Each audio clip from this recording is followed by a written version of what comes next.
On va commencer par une courte présentation de l'interface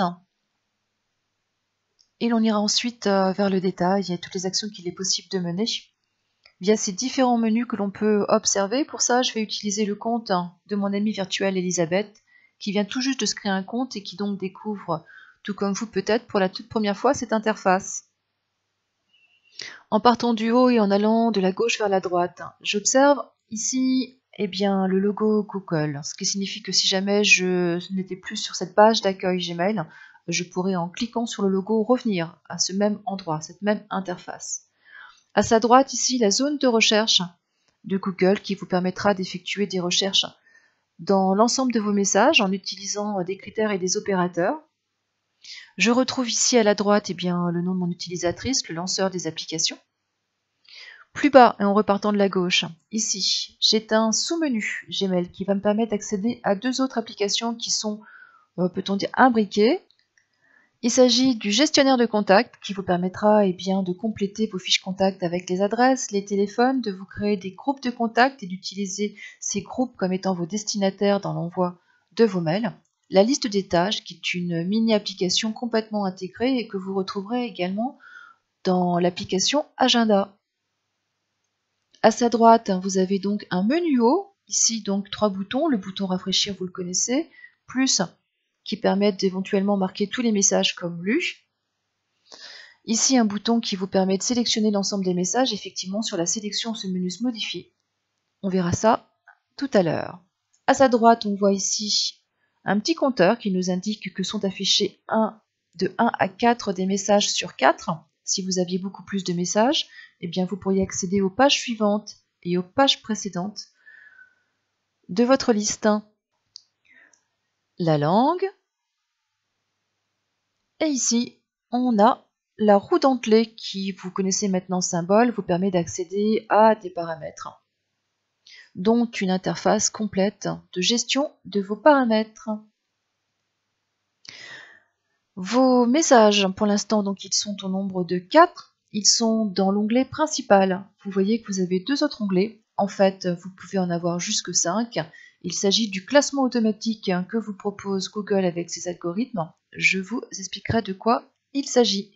J'en ai ouvert un tout à l'heure. J'en ai 3 qui sont en gras, 3 messages que je n'ai pas encore lus. C'est pour ça que ma boîte de réception sur laquelle je suis, on le voit, elle est en rouge, m'indique le chiffre 3. Sur 4 messages, 3 messages nouveaux, qu'en tout cas, je n'ai pas encore lus. Et dans cette partie gauche ici, je vois d'autres libellés. Un bouton ici qui s'ouvre, qui se referme, et qui me permet d'accéder à d'autres libellés. Les catégories où l'on retrouve nos onglets.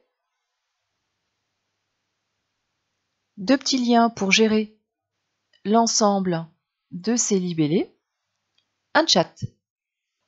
Pour boucler le pied de page, ici une information concernant l'espace de stockage utilisé et restant disponible rattaché à ce compte, 15 Go donc de disponible.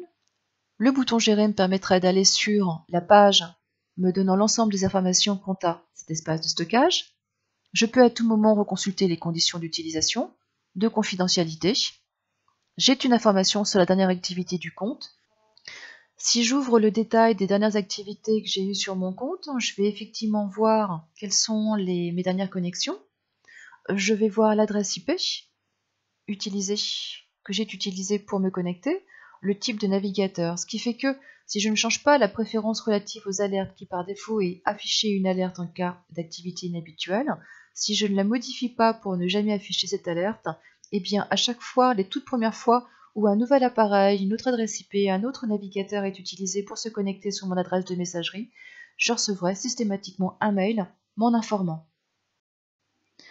Quand vous vous connectez pour la première fois, vous avez aussi toutes ces options ici que vous pouvez faire disparaître et qui vous permet, ma foi, de choisir tout de suite un autre thème que celui par défaut pour votre messagerie. Un tutoriel en ligne très bien fait.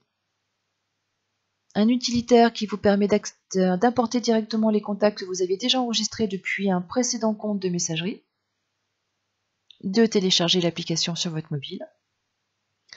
Quand je clique sur le bouton modifier la photo de mon profil, Ça me permet d'ouvrir une petite interface qui va me permettre d'importer depuis mon ordinateur une photo ou l'image d'un avatar, ce que je souhaite. Je peux également utiliser ma webcam de façon à modifier cette petite photo qui me fournit par défaut Google pour habiller mon compte, qui est non seulement la photo que je vois de moi lorsque je me connecte, mais qui est aussi utilisée dans toutes les interactions que l'on peut avoir avec d'autres personnes, que ce soit via le chat ou tout travail collaboratif qu'on peut mener ou échange avec l'un ou l'autre de nos amis ou de nos collègues.